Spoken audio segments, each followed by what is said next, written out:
Hola, buenas tardes y bienvenidos a este video de métodos numéricos sobre los métodos numéricos, su uso y el desarrollo en paralelo con la tecnología de computadoras.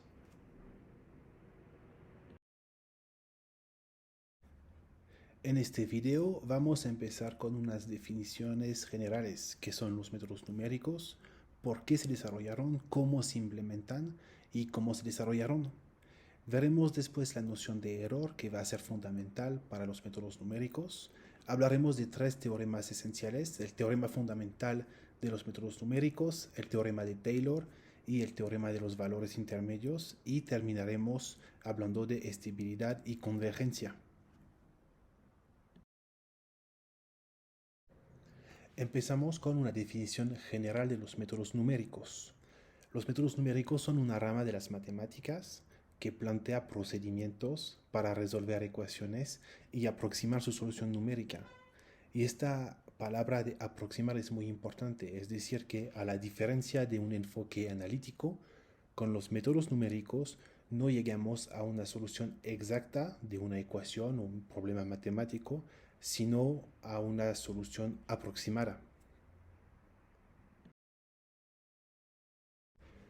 Vamos a ver unas diferencias entre los métodos numéricos y las técnicas analíticas que ya han visto en álgebra o en cálculo.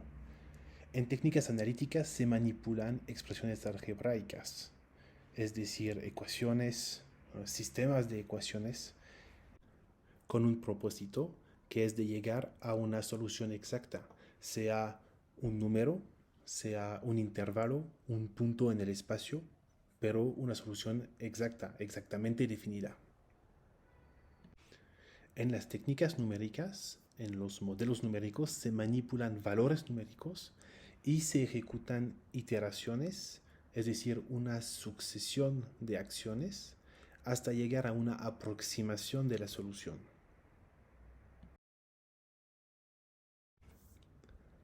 En las técnicas analíticas no se hacen truncamientos de expresiones. Si tenemos una integral, una suma sobre un número infinito de términos, no se pueden quitar unos de estos términos, se tienen que considerar todos. Así que no se generan errores de truncamiento. De la misma manera, en técnicas analíticas no se usan valores numéricos. Entonces, si en algún momento en el desarrollo aparece el número pi, o una expresión como el logaritmo de 5 o una fracción que no se puede reducir, no se dará la aproximación numérica de estas expresiones. Entonces no se genera errores de redondeo. A la diferencia de las técnicas numéricas, que contienen intrínsecamente errores de truncamiento y de redondeo. No se usará pi, por ejemplo, en una técnica numérica. Se usará una expresión 3.14159 con más o menos decimales según las necesidades del problema que se trata.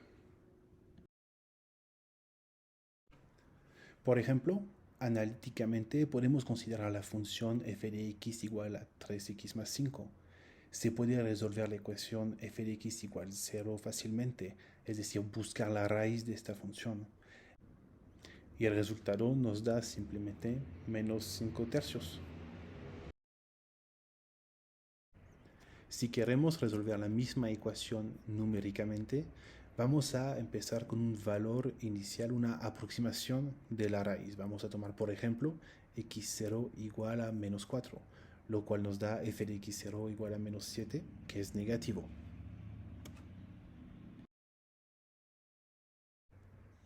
Vamos entonces a considerar un segundo punto, x1, que nos da x0 más, por ejemplo, 0.5, es decir, x1 igual a menos 3.5, y la imagen de x1, f de x1 es menos 5.5, que sigue inferior a 0. Como aún no hemos encontrado la raíz, seguimos con otra iteración. Consideramos una abscisa x2 igual a x1 más 0.5, es decir, menos 3. La imagen de x2 por f es menos 4, sigue inferior a 0. Y la idea de un método numérico es de seguir haciendo iteraciones hasta encontrar una condición que satisfaga el resultado, el propósito de nuestro modelo. Aquí vamos a ir hasta x5, que es menos 1.5, y nos da f de x5 igual a 0.5, que es superior a 0. Entonces el valor aproximado de la raíz por este pequeño método que usamos es menos 1.5. Como lo vimos con este ejemplo, la implementación de un método numérico supone implementar un cierto número de iteraciones y de condiciones para definir que ya encontremos la solución. Entonces puede parecer un poco pesado en comparación con la resolución analítica que conocemos. Entonces, ¿por qué usar métodos numéricos? Una primera razón es que muchos problemas no tienen una solución analítica. Si tomamos, por ejemplo, el concepto de integración en matemática, que se usa en muchos campos para calcular, por ejemplo, el trabajo de una fuerza. La fuerza que consideramos puede depender de la posición, de la velocidad, puede tener una expresión un poco compleja. Uh, la trayectoria que seguimos, en la cual vamos a integrar para tener el trabajo, puede ser una trayectoria en el espacio también compleja. En este caso no habrá una técnica analítica que nos dé una solución y tendremos que recurrir a métodos numéricos. De la misma manera, en ingeniería química pueden encontrar situaciones en las cuales quieren calcular el flujo de un fluido a través de, por ejemplo, una canalización, una superficie. Para eso se necesita integrar la densidad por la velocidad a través de una sección. Y otra vez, la densidad no tiene que ser uniforme en el espacio y la velocidad puede tener un perfil complejo. En este caso no se podrá hacer de manera sencilla una integración analítica. Se necesitará usar un modelo numérico.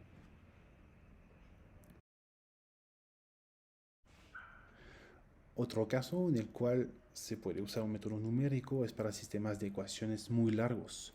Saben resolver un sistema, por ejemplo, de tres ecuaciones lineares con tres incógnitas, por ejemplo, con una substitución de Gauss-Jordan. En ciencias, en ingeniería, en las finanzas también, se encuentran frecuentemente sistemas de decenas de ecuaciones a decenas de incógnitas que no se pueden resolver fácilmente con una hoja y un lápiz. El tercer tipo de situación en lo cual se puede usar modelos numéricos es para ecuaciones o sistemas de ecuaciones diferenciales, ordinarias o parciales. ¿Cómo se implementan los métodos numéricos? Para resolver métodos numéricos vamos a usar algoritmos, es decir, procedimientos que describen una serie finita de pasos a realizar en un orden específico. Tomamos aquí un ejemplo. Queremos calcular la integral de una función que representamos aquí, que no tiene una expresión sencilla. Recordamos que la integral de una función es la superficie bajo la curva de esta función. Lo que vamos a hacer aquí es dividir el eje X en pedazos de igual tamaño delta X, en pequeños dominios de tamaño igual delta X. Entre x0 y x1 tendremos delta x, entre x1 y x2 tenemos una distancia de delta x, etc. En cada uno de estos pequeños dominios aproximamos la superficie bajo la curva, es decir, el elemento de integral, por la superficie del rectángulo que tiene como dimensiones delta x y f de x1 en altitud. La superficie de tal rectángulo es S, aquí S1, igual a delta x por f de x1. Procedemos de la misma manera con el segundo elemento del eje x entre x1 y x2. Dibujamos un rectángulo de altitud f de x2 y la superficie de este rectángulo azul es delta x multiplicado por f de x2. Hacemos lo mismo para el elemento entre x2 y x3. Definimos un rectángulo de altitud f de x3 y la superficie de este rectángulo va a ser delta x multiplicado por f de x3. Seguimos así calculando la superficie de cada uno de estos rectángulos hasta llegar donde está la flecha roja, donde no tiene sentido calcular más superficies porque estas superficies son suficientemente pequeñas. Así que paramos el algoritmo aquí. Para terminar vamos a sumar las superficies de cada uno de estos rectángulos. Así podemos obtener una aproximación. Otra vez, siempre hablamos en métodos numéricos de aproximaciones. Una aproximación de la integral de f de x, que es el área bajo la curva de esta función. Y esta serie de acciones que hicimos para llegar a resultados es un algoritmo. ¿Qué contiene este algoritmo? Contiene una serie de pasos que repetimos, las iteraciones, y las repetimos hasta llegar a una condición de salida. Aquí las iteraciones son el cálculo de la superficie de cada uno de los rectángulos.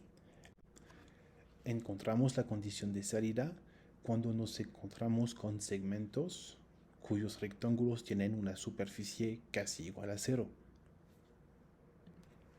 Usando este pequeño método se obtiene un valor aproximado del resultado, es decir, de la integral de la función considerada. Para modelos, ecuaciones o sistemas de ecuaciones complejos, el algoritmo no se puede resolver a mano. Muchas veces se necesita usar una computadora y para eso tenemos que traducir el algoritmo a un programa de computadora gracias a un lenguaje informático. El C, el C++, el Python, Fortran, Java. Vamos a tocar ahora el tema de la noción de error que vamos a usar muchas veces en nuestros métodos numéricos. En particular nos va a servir para evaluar la relevancia de un método numérico y para dar una condición de salida de un algoritmo.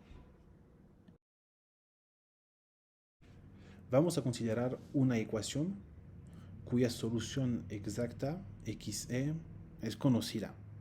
Y imaginamos que resolvemos con un modelo numérico esta misma ecuación y llegamos a una solución xa. Podemos definir el error absoluto como el valor absoluto de la diferencia xe menos xa. Lo que nos va a servir más es el error relativo y es el cociente del error absoluto dividido por el valor xe. Es decir, que comparamos el error con el valor de la solución. Muchas veces este error relativo se expresa como un porcentaje.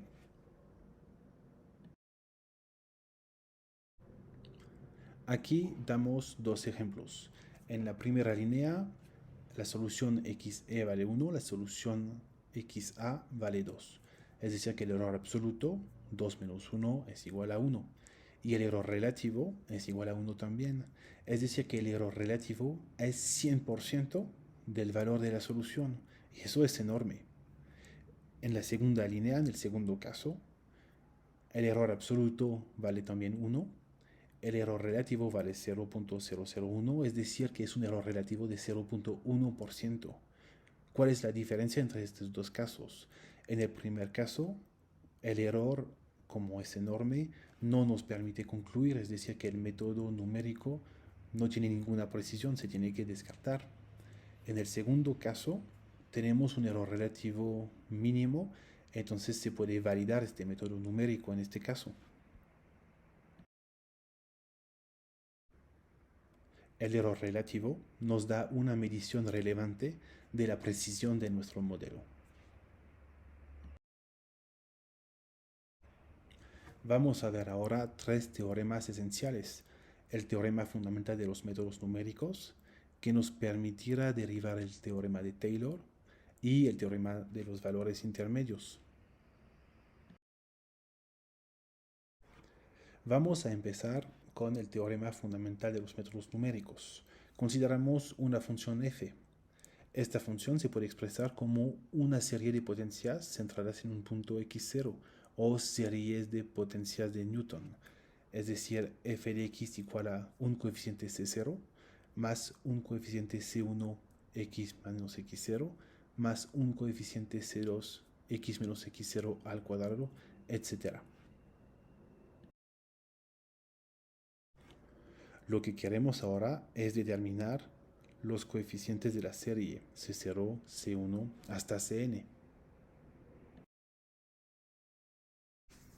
Para eso, vamos a sustituir x por x0 en la expresión de la serie, que nos da f de x0 igual a c0 más c1 x0 menos x0 más c2 x0 menos x0 al cuadrado, etcétera, etcétera. Entonces el único término que queda es f de x0 igual a c0. Para determinar el coeficiente C1 vamos a derivar una vez la función f. Nos da f' de x igual a C1 más 2C2 x menos x0 más 3C3 x menos x0 cuadrado, etc. Tomando otra vez x igual a x0, tenemos C1 igual a f' de x0, es decir, a la primera derivada de f calculada en x0. Realizando así derivaciones sucesivas, podemos determinar uno por uno todos los coeficientes. Y por una relación de recurrencia, podemos dar la expresión general de estos coeficientes.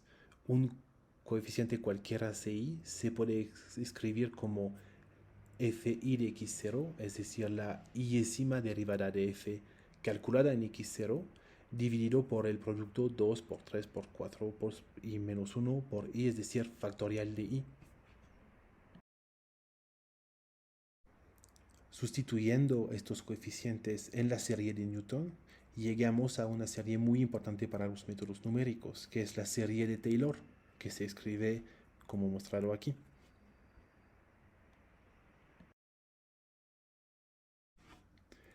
En métodos numéricos, esta serie nos va a servir para aproximar funciones o para aproximar sus derivadas. Pero para lograr este objetivo tenemos que hacer un truncamiento, es decir, que no vamos a considerar todos los términos de esta serie, solo vamos a considerar los términos de grado más pequeño. Y esto genera un error de truncamiento. Vamos a tomar un ejemplo.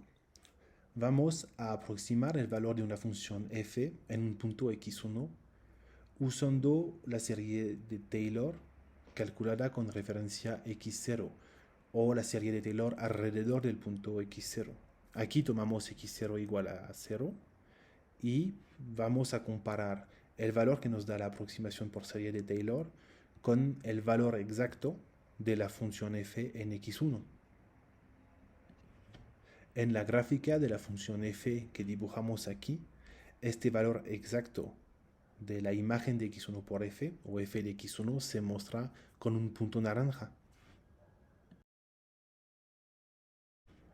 Consideramos primero la serie de Taylor truncada al orden 0. La vamos a escribir S0 de x. Y es igual nada más a f de x0. Es decir que cortamos todos los términos que vienen después de f de x0. Truncamos después de f de x0. Quitamos los términos f' de x0, x menos x0, f segunda de x0 sobre 2, etcétera, etcétera. Y esta función que obtenemos, S0 de x, es una función constante, es un número. Esta función constante la representamos en nuestro dibujo en verde. Y esta función constante nos da una aproximación de la imagen de x1 por la serie de Taylor. Y esta imagen la vemos en el punto verde x1, S0 de x1. Y lo que vemos aquí muy claramente es que es una mala aproximación. Vemos que el valor exacto de f de x1, representado por el punto naranja, está muy lejos del punto verde, que es la aproximación. La razón por esta diferencia entre la aproximación y el valor real exacto es el error de truncamiento. La diferencia entre el valor que obtenemos exacto por la función y el valor que obtenemos usando la serie de Taylor al orden 0 se llama el residuo. R0 es igual a f de x1 menos S0 de x1 y nos indica el error que cometemos debido al truncamiento. Si consideramos ahora un truncamiento de orden superior, es decir, la serie de Taylor truncada al orden 1, nos da una función S1 de x, que es f de x0 más f' de x0 multiplicado por x menos x0. Esta expresión es nada más la tangente a la curva en x0. La representamos aquí en verde. El valor de la aproximación S1 de x1 lo vemos, se acerca un poco más del valor real f de x1. Otra vez podemos calcular el truncamiento al orden 1. R1 es igual a f de x1 menos S1 de x1. Aumentando el número de términos en la serie de Taylor, se disminuye el error de truncamiento o se disminuye el residuo correspondiente. Finalmente vamos a ver el teorema de los valores intermedios. ¿Qué nos dice este teorema? Sea f de x una función continua en un intervalo a b. Este teorema nos dice que para cualquier valor de k real, tal que k pertenezca al intervalo f de a, f de b, existe al menos un real c que pertenece al intervalo a, b, y tal que f de c es igual a k.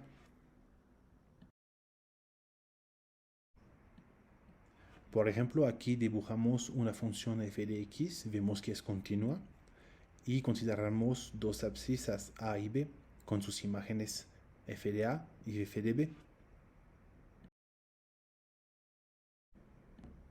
Para cualquier valor real de k en el intervalo f de a, f de b, se podrá encontrar una preimagen de k. Y esta preimagen es el número c y va a pertenecer al intervalo a-b. Finalmente vamos a hablar de estabilidad y de convergencia, que son dos propiedades que se buscan de un método numérico. Como lo decimos al principio de esta presentación, los métodos numéricos tienen varias fuentes de errores. Una de estas fuentes de errores es la aproximación de función por ejemplo, una serie de Taylor truncada. Eso genera errores de truncamiento. Mencionamos también el hecho que usamos valores aproximados en métodos numéricos en vez de valores exactos. Y eso genera errores de redondeo. Si un método numérico es estable, los errores debido a las aproximaciones se atenúan conforme avanza el cálculo. Al contrario, si un método es inestable, los errores se amplifican conforme avanza el cálculo y se generan anomalías. La convergencia de un método es el hecho de acercarse de la solución exacta a cada iteración. El método diverge si a cada iteración del método nos alejamos de la solución exacta o tenemos una tendencia a oscilar. La velocidad de convergencia es el número de iteraciones necesario para acercarse suficientemente de la solución exacta. Y este término suficientemente lo va a definir quien plantea el método numérico. Por ejemplo, consideramos una función y imaginamos que tenemos un método numérico que nos permite buscar la raíz de esta función. Entonces empezamos con un punto de partición y hacemos un cierto número de iteración. Una primera iteración nos acerca un poco de la raíz. Una segunda iteración nos acerca hasta más de la raíz. Una tercera iteración estamos muy cerca de la raíz. La cuarta iteración estamos casi exactamente a la raíz. Y si seguimos haciendo iteraciones, el valor que obtenemos no mueve porque ya hemos encontrado el valor, la aproximación del valor que buscamos. Este método es convergente. Si al contrario empezamos con un punto de partida definido, una primera iteración nos manda a valores negativos, una segunda iteración nos regresa a valores positivos, una tercera iteración nos manda a valores hasta más grandes, una cuarta iteración se aleja hasta más del resultado. Este método es divergente, nunca nos va a permitir encontrar la raíz de esta función.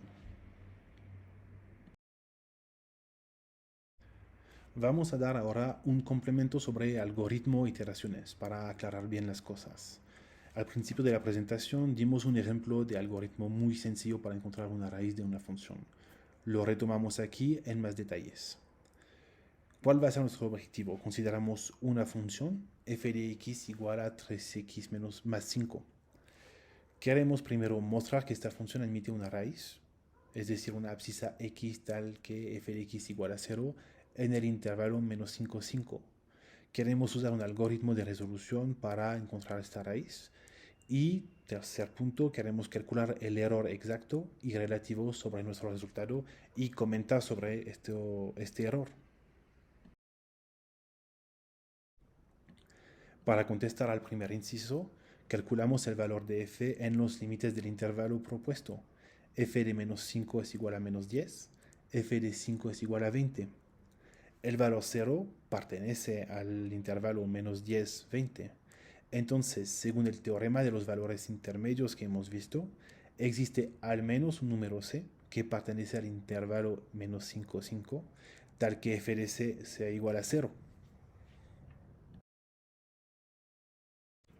Para contestar al segundo inciso, vamos a definir un algoritmo, es decir, vamos a definir una serie de acciones que tenemos que llevar a cabo para encontrar la solución del problema, es decir, la raíz de la función.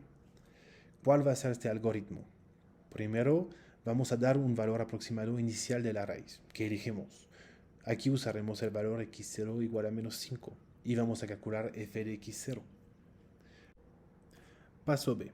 Tomamos el valor de x que hemos considerado y le agregamos delta x igual a 0.5. Eso nos da un nuevo valor de x y calculamos su imagen por la función f. Este nuevo valor de x se llama xi y el valor anterior será xi menos 1. En el paso C, comparamos el signo de f de xi menos 1 y f de xi. Si son del mismo signo, regresamos al paso B. Si son de signos diferentes, la raíz aproximada por este método es xi. Para que sea más claro, vamos a representar este mismo algoritmo con una serie de cajas que van a representar estos diferentes pasos. Aquí vemos el paso A, donde elegimos un valor aproximado inicial y calculamos su imagen. El paso B, donde a partir de un valor anterior de x, calculamos nuevo valor de x que llamamos xi y calculamos f de xi. Y el paso C, donde comparamos los signos de f de xi y f de xi menos 1. Y aquí hay una divergencia. Si los signos son diferentes, la raíz es xi y ya tenemos la solución del problema. Si los signos de f de xi y f de xi menos 1 son idénticos, es la flecha roja, regresamos al paso B. Y aquí viene la definición de lo que es una iteración. Vemos que con este algoritmo representado con cajas, es posible que pasemos más de una vez por el paso B. Cada vez que pasamos por el paso B, vamos a decir que hacemos una nueva iteración. ¿Por qué hacemos iteraciones? Porque no hemos encontrado la condición que nos permita que nos permita salir de esta bucle de la flecha roja.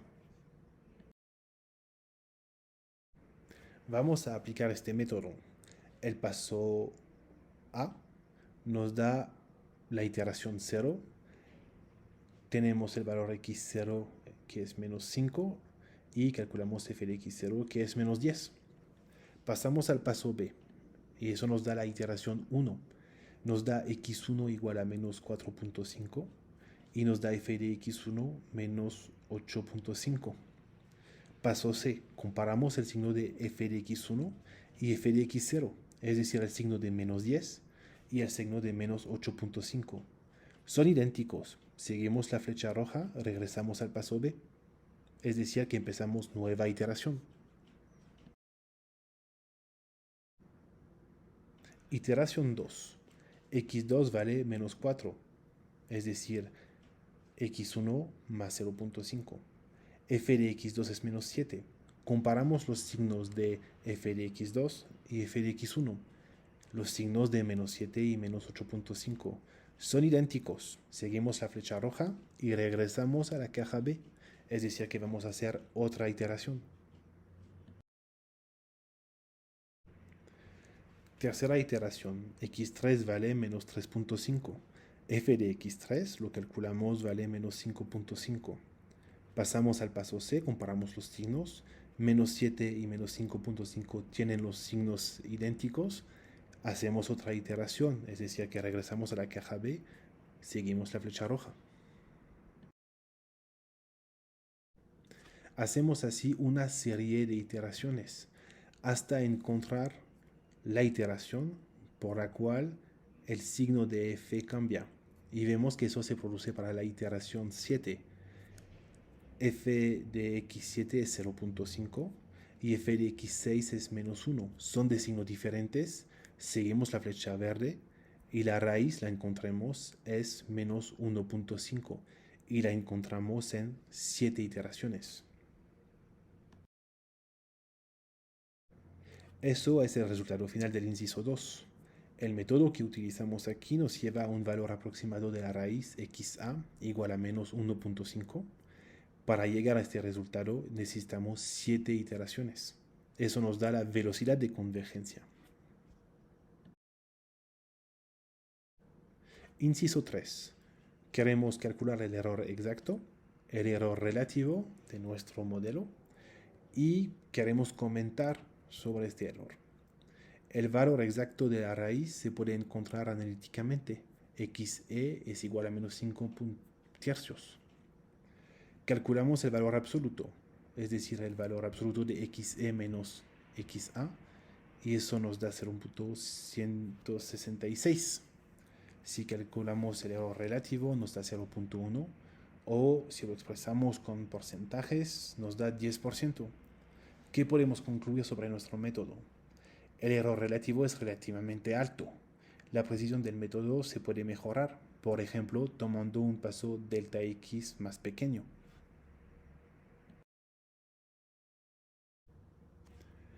Este pequeño ejemplo que tratamos concluye esta presentación.